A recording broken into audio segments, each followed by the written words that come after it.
네, 오늘 일기 먼저 읽어드리겠습니다. 예수님께서 오늘 내게 말씀하셨다. 너는 자주 나를 너희 스승이라고 부른다. 그것이 무척 내 마음에 든다. 그러나 나의 제자야, 너는 십자가에 못 박힌 내 스승의 제자라는 것을 잊지 말아라. 그 말 한마디가 너에게는 충분하다. 너는 십자가의 의미를 잘 알고 있다. 나는 가장 큰 힘이 인도 속에 숨어 있다는 것을 배웠다. 나는 인내가 그 적시는 아니더라도 결국에는 승리로 이끌고 만다는 것을 안다. 그러나 그 승리는 몇 년 후에 나타날 것이며 인내는 온유함과 연결되어 있다. 나는 밤새도록 예수님과 함께 어두운 지하 감옥에 있었다. 저녁 조배 때 있었던 일이었다. 수녀들은 갱다에 조배를 하고 있었다. 나는 그 강이 너무 나빠져서 갱다에 갈 수 없었기 때문에 나 자신을 영적으로 수녀들과 합체시키고 있었다. 나는 밤새도록 잠을 잘 수 없었다. 그래서 나는 예수님과 함께 어두운 감옥 속에서 밤을 지새웠다.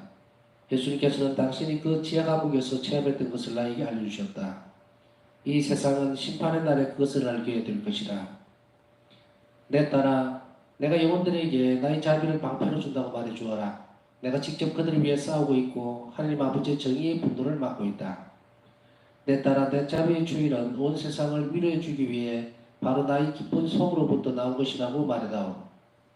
저희 평화의 심의 휴식이신 예수님, 제가 주님께 간청하오니 저 수녀가 내적으로 변할 수 있도록 그에게 빛을 주십시오. 그 또한 완벽에 이를 수 있도록 주님의 쪽으로 힘차게 도와주십시오. 오늘 영성전 전에 주님께서 내게 말씀하셨다. 내 딸아, 오늘 원장 수녀에게 나의 자비에 대해서 솔직하게 이야기하여라.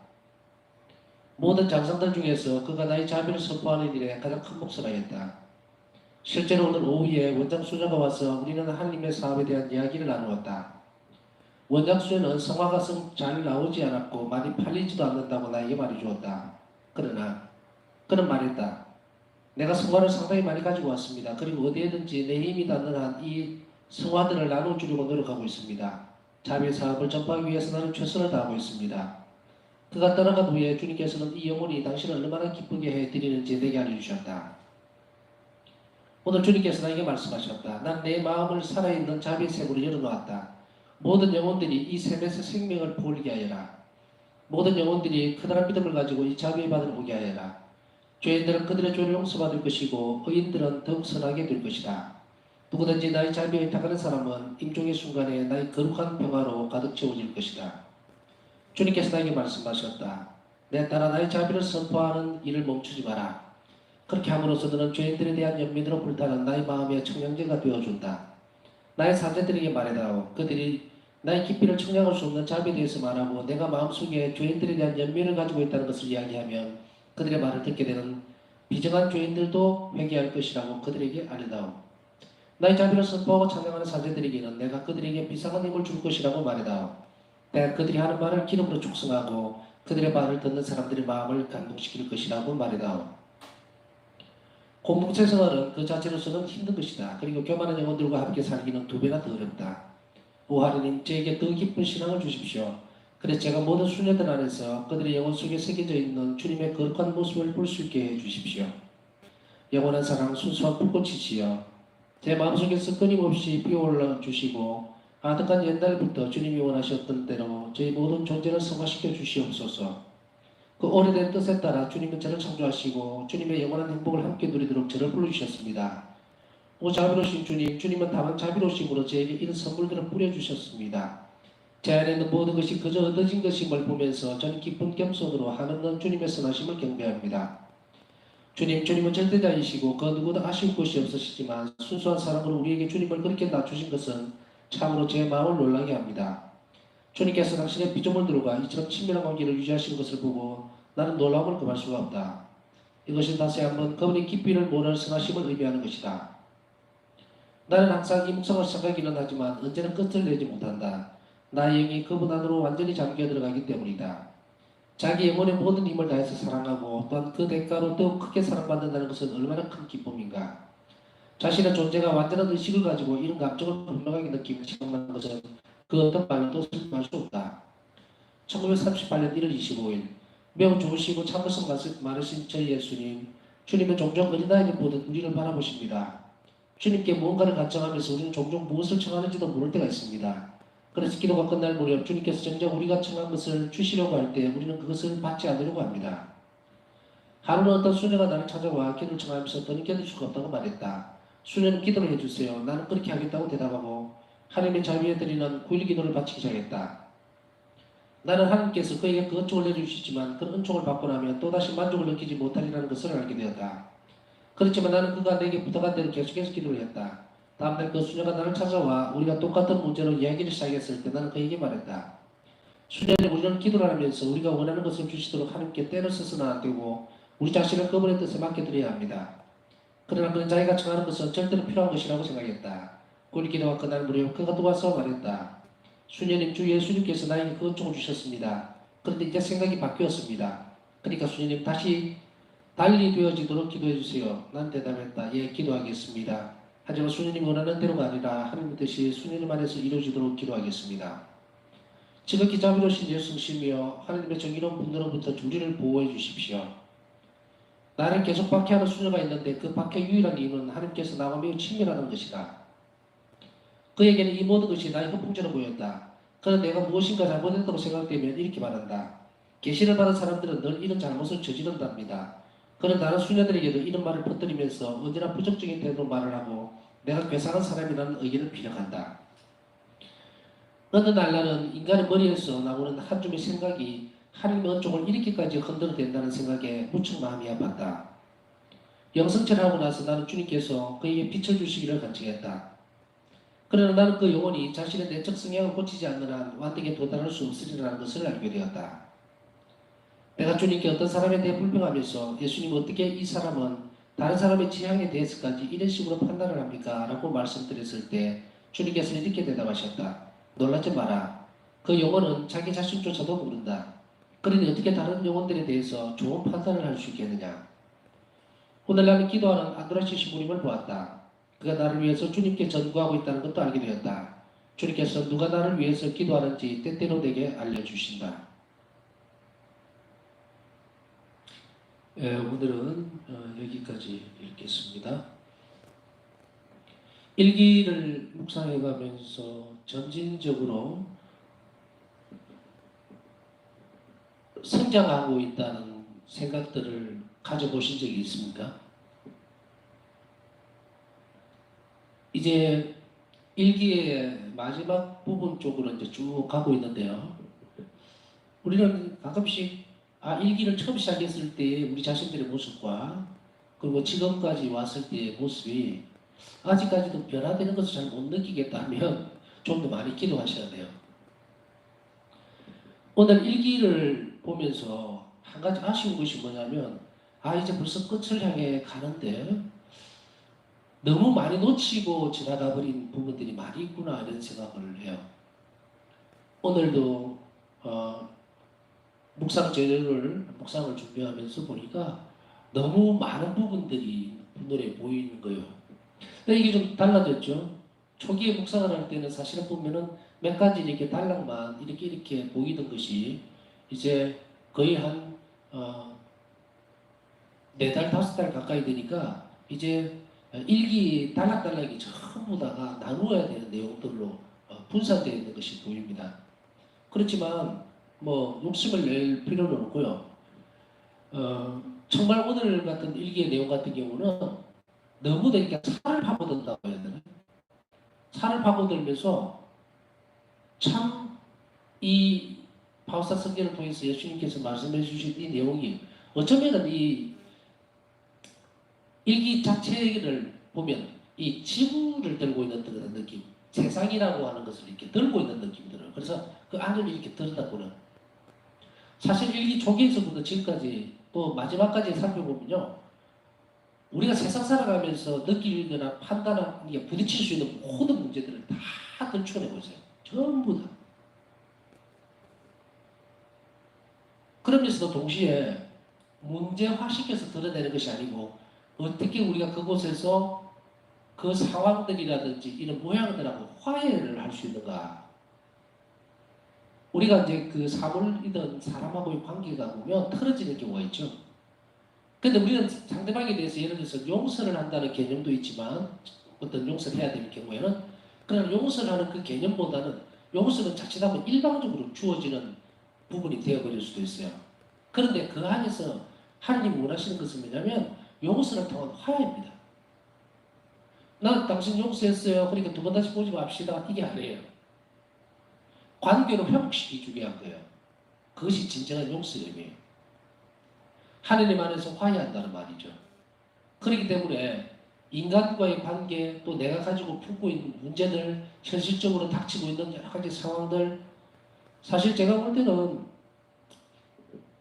우리의 고민들이라는 것이 삶의 어떤 많은 영역, 적어도 60% 내지 70%는 인간관계에서 오는 거예요. 가족들하고의 관계, 또 이웃과의 관계, 공동체 안에서의 관계, 그렇죠? 그래서 그것 때문에 늘 끌려다니기도 하고, 또 어떻게 보면 삶의 어떤 부분들에서 정말 의미를 잃어버리거나 의욕을 잃어버리는 상황까지 가버리게 되죠. 그래서 인간과의 관계를 맺는 것은 굉장히 중요합니다. 많은 비중을 차지하죠.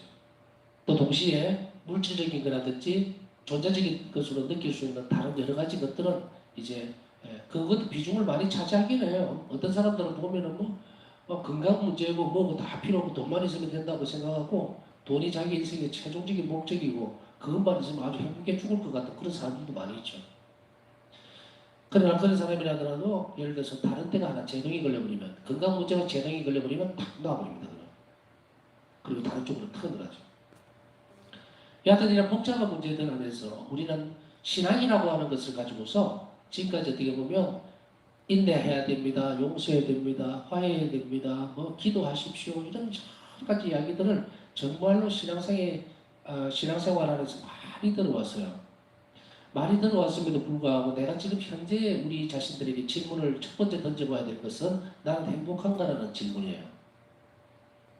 나는 정말 행복한가? 내가 예수님을 믿어서 행복한가? 그래서 예수님 때문에 나는 늘 든든한가? 안심이 되는가? 세상에 이제 걱정이 없을 수는 없어요. 사실은 고민이라는 것이. 그러나 그 문제 또한 어떤 문제가 됐든 간에 주님과 함께라면 그것은 그렇게 어려운 숙제가 아니라는 것을 알고 있는가? 그렇게 생각하고 있는가? 아니면 아직도 믿는 것과 내가 판단하는 것, 걱정거리가 따로따로 놀고 있는가? 또 자칫하면 기도 생활 자체가 내가 너무 불안하니까 세상에서 내가 갖고 있는 문제들, 한 명이 가지고 있는 문제들을 지금 다 덜쳐낼 수는 없죠. 어떤 사람은 오늘 하루 종일 다른 건 없었는데 몸이 좀 아프니까 그게 온 정신이 다가가지고 삶의 의욕도 없어지려고 그러고 걱정도 되고 그게 뭉쳐져 버리면서 떨어져 나가 있는 상태가 될 수도 있어요. 여러 가지 문제니까 그걸 다 일일이 거론할 수 없겠지만 모든 문제들이라도 일단 묵덩거려서 생각해 보자는 이야기입니다. 그랬을 때에 내가 삶을 하루 살아가는 중에 예수님께 기대고 의지했던 부분들이 몇 프로나 되는가? 몇 프로라는 말은요, 시간적으로 계산을 해보면 알아요. 내가 걱정하고 고민하고 아파하고 혼자서 내 혼자만의 예수님 없이 떠나서 내라고 하는 또 주변이라고 하는 상황 안에서 지낸 시간이 몇 시간 정도가. 그리고 내가 기도를 했던 어쨌든 분신 중에 있었던 아니면 어떤 형태로든지 간에 예수님을 불렀던 화살 기도를 했던 하여튼 그런 시간까지 다 맞추어서 몇 시간 정도 예수님께 기댈 것 같습니까?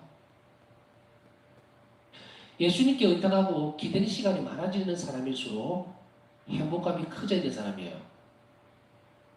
우리는 예수님 안에서 행복 외에는 아무것도 없습니다. 그것을 느끼기 위해서는 우리가 어떤 쪽으로 가져야 됩니까? 그러면은 그거 이론적인 건가? 듣기는 많이 들었어. 예수님 믿으면은 또 열심히 기도하면 행복해진다는 거. 근데 나는 해봐도 안 되더라. 해봐도 안 되더라 했을 때 잣대를 지금 제시를 해주는 겁니다. 툭 들어주는 거예요. 이 삶이라고 하는 것은 한순간에 우리가 두 번 살 수 없어요. 현혹되지 말아야 돼요. 우리는 인생이라는 게 한 번밖에 없어요. 그러면은 내가 행복하기 위해서 무엇을 해야 될 것인가? 죽도록 사랑하랍니다. 이것밖에 없어요. 온 열정을 다해서 사랑하는 일에만 신경을 쓰라. 자비로운 일에만 신경을 쓰라고. 그 말씀 전에 더 드렸죠. 내가 지금 행복하지 못하고 불행하고 또 여러 가지 십자가가 많다고 느낄 때일수록 그걸 불평불만으로 삼기보다는, 그걸 부족하다고 느끼기보다는 죽을 힘을 다해서 기어서라도 예수님 앞으로 가야 합니다. 그 시간이요, 우리 각자의 삶에서 1분씩 1분씩만 늘어나도요, 이제 그 영혼은 불행하다고 느끼지 않습니다, 자신은. 그리고 두려워하지도 않게 돼요. 이것은 뭐 한 시간만 하면 될까요? 아닙니다. 죽을 때까지 해야 돼요. 그런데 죽을 때까지라는 이 말이 뉘앙스가 묘하죠. 그러면 우리가 죽는 순간에 행복을 느낄 것이다. 아닙니다. 여러분들이 제가 말씀드린 대로 시작하셔서 내가 모든 혼신의 힘을 다 하려고 애를 쓰는 정도에 따라서 예수님은 분명하게 그때부터 당신께로 이끌어주는 모습을 보여줍니다. 안주할 수 있도록. 왜냐하면 어린아이에게는 어린아이 맞는 걸 주고 조금 더 크면 조금 더 큰 걸 줘야죠. 그런데 기약 없이 이까지 오면은 줄게라는 것은 없어요. 이건 영원성의 문제거든요. 그러니까 두려워할 필요 없다. 내가 예수님을 사랑하기에 왜 두려워하느냐라고 묻고 싶은 거예요. 왜 두려워하느냐? 아, 나 두려워한 거 없는데요. 두려워하지 않는다고 왜 가까이 안 가는 거예요? 내가 두려워하지 않고 정말 예수님을 사랑한다면 내 삶에서, 내 생각에서 일을 할 때도, 먹을 때도, 대화를 할 때도 항상 사랑은 이끌림이죠. 사랑은 이끌림이에요.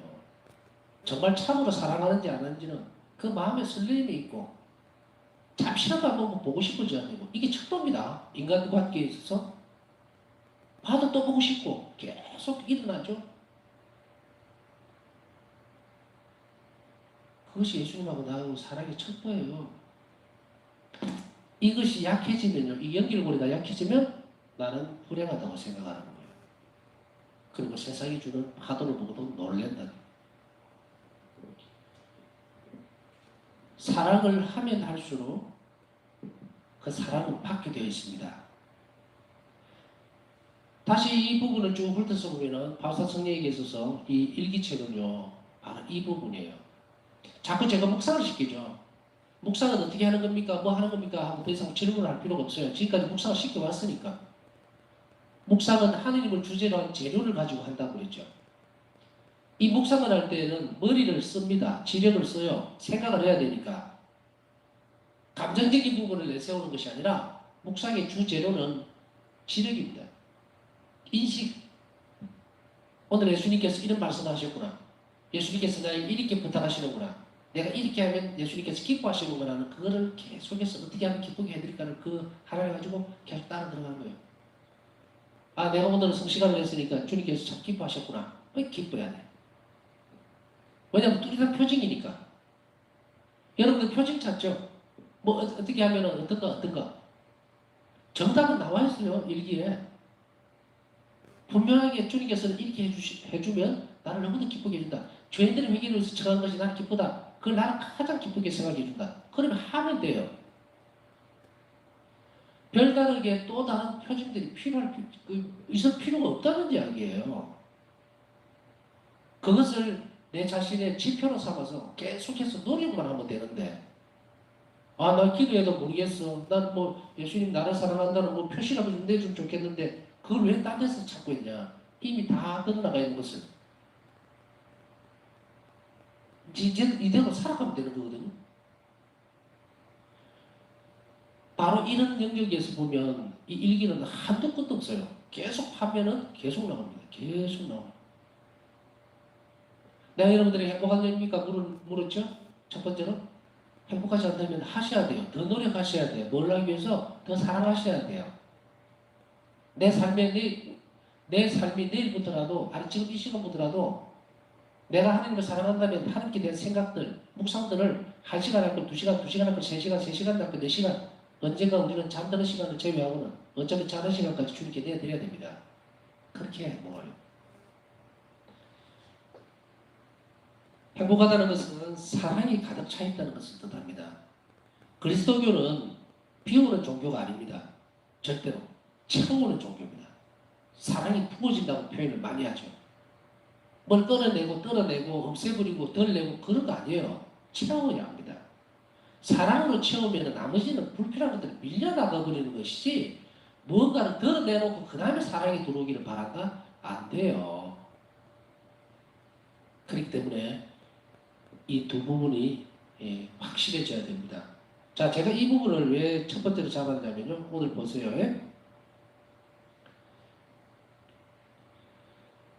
창조에 대한 부분들을 얘기하면서요. 이 창조의 부분이에요.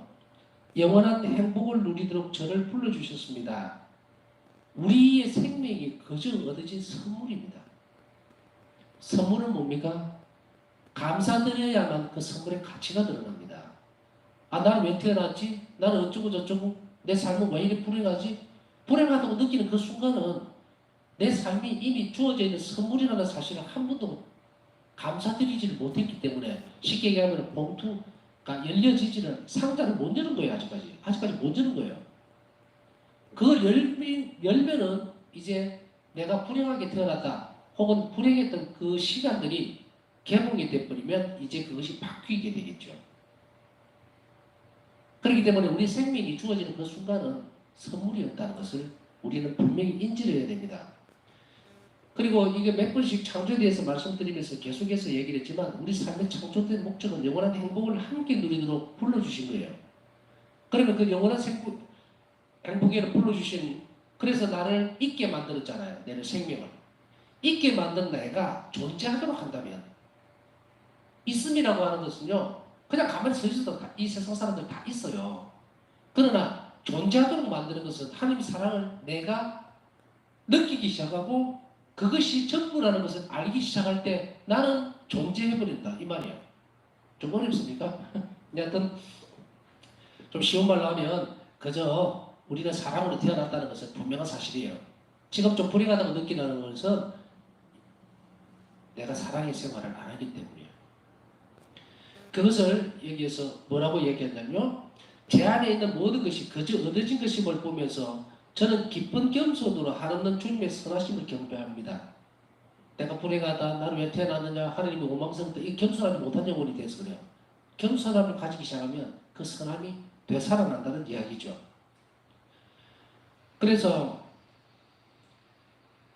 자기 영혼의 모든 힘을 다해서 사랑하고 금방 말씀드렸던 거예요. 온 영혼을 다해서 사랑을 하십시오. 그러면 그 대가로 더 크게 사랑받는다. 계속 제가 반복해서 말씀드리는 그 부분들이 있잖아요. 제가 옛날에 교도소에서 가지고 교도소 사목을 할 때 6년 동안을 제가 했는데 그 재수자들에게 한결같이 늘 얘기했던 게 이 부분입니다. 너희들은 잘못 살았다라는 표현보다 너희들은 사랑받지 못해서 여기 왔다라는 것 자체를 뜯어고쳐라.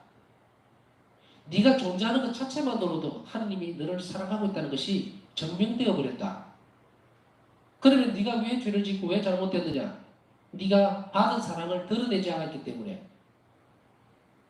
우리는 하나님의 완전한 사랑을 받고 태어났기 때문에 이 사랑이 충만해지기 위해서는 다른 이들에게 사랑을 줘야 합니다. 자비를 베풀어야 해요. 그래야만 하나님이 내 안에서 살기 시작하죠. 그렇게 되어지면 하나님의 사랑이 우리 안에서 드러난다. 이 말이에요. 그래서 온 힘을 다해서 사랑하지 않으면 그 대가로 더 크게 하나님에게서 사랑받지 못한다는 말을 하고 있는 겁니다. 아주 중요합니다. 내가 왜 다른 사람을 사랑해야 되는지 그 이유는 이것입니다. 결국은 내가 다른 사람에게 자비로워져야 되는 이유는 내가 하나님 자비를 얻기 위한 것이고 그리고 내가 다른 사람을 사랑할 수밖에 없는 이유는 내가 하나님께 사랑받기 위해서는 이 길밖에 없다는 것을 분명히 알아들어야 합니다. 그 다음에 두 번째는 공동체 생활에 대한 것을 하면서 공동체 생활은 그 자체로서는 힘든 것이라고 바울사 성령은 말씀하시죠. 우리가 다 겪고 있는 부분이니까 세세하게 뭐 이런 건 이렇다 하고 말하고 싶지는 않습니다. 본당 생활 하다 보면은 여러분들이 겪게 되는 거 많죠. 자꾸 큰 공동체의 어떤 모임 모습 그렇게 안에서 힘들어요. 바울사 성령도 힘들다고 얘기합니다. 그렇지만 힘들다고 낙담할 것이 아니라 방법을 찾아내야 되겠죠. 아이고 나 이 공동체 싫어 도망가버려야 되겠다. 절대 바울사 성령은 그러지 않았습니다. 바울사 성령가 수도 공동체이기 때문에 수도 생활을 포기하고 뭐 떠나지 못하고 그런 거 아니에요. 늘 어떤 공동체든지 떠날 수 있는 자유는 있어요. 그렇지만 바오사 성녀는 예수님을 가장 사랑했기 때문에 그걸 떠날 이유가 없었고 또 동시에 그걸 변화시킬 수 있으리라고 생각을 했기 때문에 또 그것이 맞았고 그러니 당신 자신에도 공동체에 머물면서 이렇게 표현을 하고 있습니다. 모든 수녀들 안에서 그들의 영혼 속에 새겨져 있는 주님의 거룩한 모습을 볼 수 있게 해주십시오. 더 깊은 신앙을 주십시오라고 두 번째는 기도해야 합니다. 내가 인간관계나 공동생활에서 어려움이 있다면 더 깊은 신앙을 주십시오 하고 열심히 기도하세요. 그리고 그들 안에서 주님의 거룩한 모습을 볼 수 있게 해주십시오. 어렵지 않다는 말을 드린 것이 아닙니다. 예수님은 그렇게 극복하도록 우리 길을 열어주고 계시다는 거예요. 교만한 영혼들과 함께 살기는 두 배나 더 어렵다고 하시는 것으로 봐서 바오사 성녀가 얼마나 괴롭힘을 당했는지는 충분히 알 수 있겠죠. 자, 세 번째는 죄인들의 회개는 바로 죄인들을 회개시키기 위해서는 한 가지 방법밖에 없다. 그것은 하나님의 자비에 대해서 얘기하는 것이다. 나의 사제들에게 말해다오. 그들이 나의 깊이를 청량할 수 없는 자비에 대해서 말하고 내가 마음속에 죄인들에 대한 연민을 가지고 있다는 것을 이야기하면 그들의 말을 듣게 되는 비정한 죄인들도 회개할 것이라고 그들에게 일러다오. 죄인들을 회개하는 방법이 이것밖에 없어요.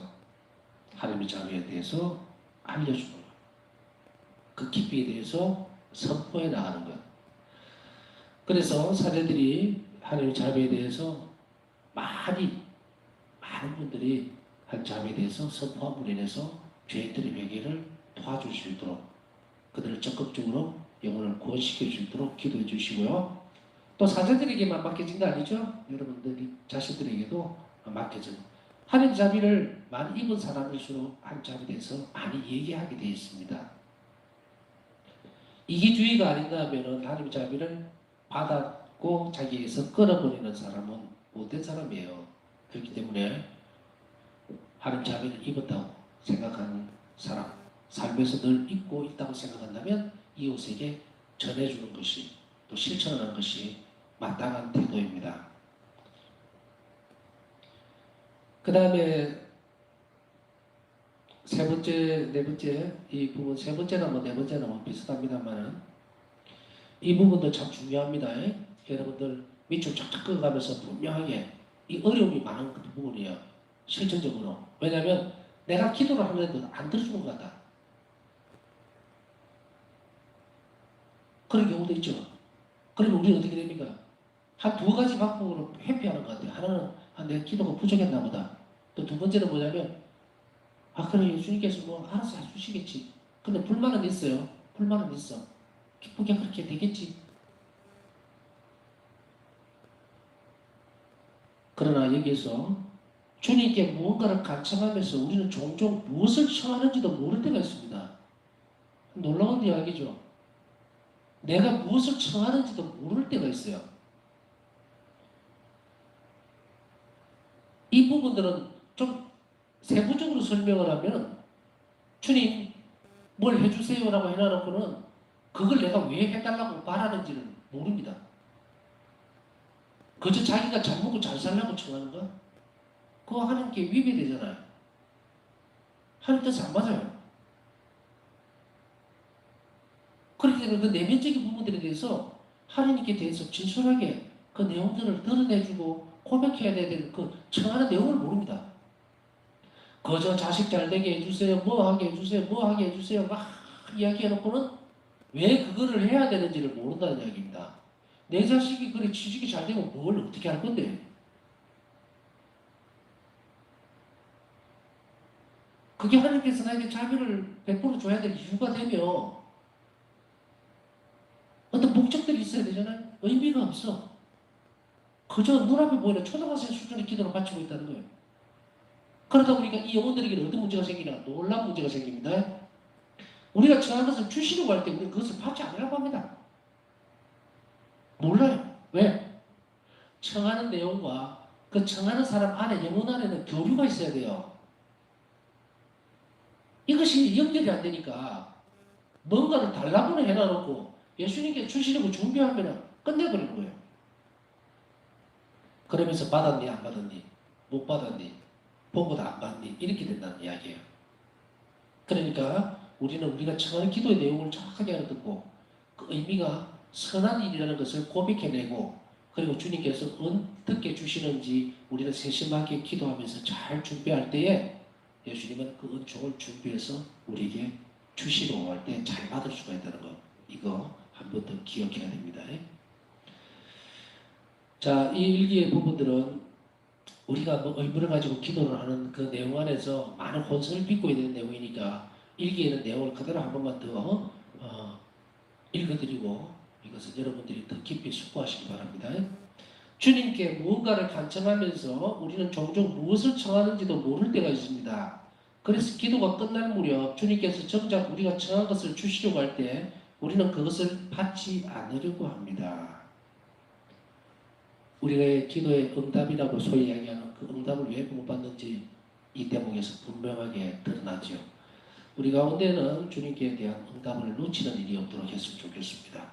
남은 시간 주님 안에서 묵상하면서 오늘 우리에게 이런 좋은 선물 또 기쁜 말씀 그것을 우리 주신 것에 대해서 감사드리고 또 필요한 은총이 있다면 주님께 겸손한 마음으로 청하는 시간 가지도록 하겠습니다.